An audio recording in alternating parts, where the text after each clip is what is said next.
السلام علیکم ناظرین۔ آج کی ویڈیو ایک نہایت اہم اور جذباتی موضوع پر مبنی ہے۔ جی ہاں، فلسطین اور اسرائیل کے درمیان جنگ بندی کا اعلان ہو چکا ہے۔ برسوں کے تنازع، ہزاروں جانوں کے نقصان اور لاکھوں بے گھر لوگوں کے بعد آخر کار ایک ایسی خبر سامنے آئی ہے جس نے دنیا بھر میں امید کی ایک کرن جگا دی ہے۔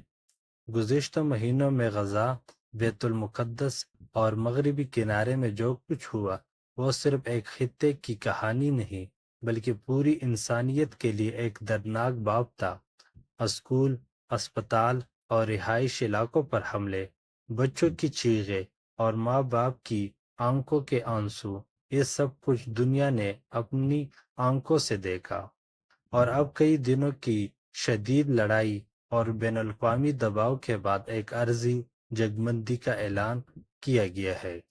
یہ جنگ بندی قطر، مصر اور اقوام متحدہ کی کوششوں سے ممکن ہوئی ہے، جس میں دونوں فریقین نے وقتی طور پر ہتھیار رکھ دیے ہیں تاکہ انسانی امداد، زخمیوں کا علاج اور شہریوں کو محفوظ مقامات تک منتقل کیا جا سکے۔ لیکن سوال یہ ہے، کیا یہ جنگ بندی مستقل امن کی طرف پہلا قدم ہے یا ایک اور وقتی وقفہ؟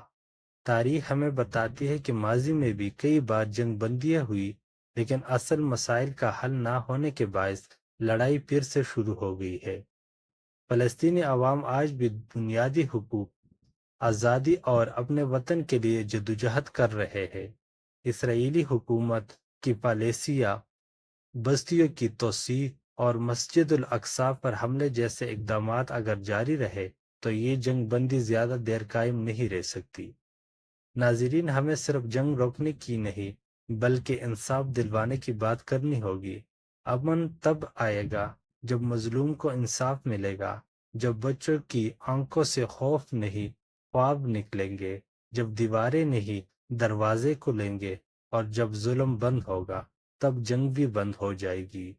اگر آپ فلسطین کے مظلوم عوام کے ساتھ ہیں تو اس ویڈیو کو زیادہ سے زیادہ شیئر کریں تاکہ دنیا کو علم ہو کہ ہم خاموش نہیں بلکہ حق کے ساتھ کھڑے ہیں۔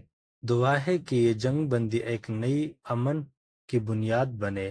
اللہ فلسطین کے لوگوں کی حفاظت کرے، آمین۔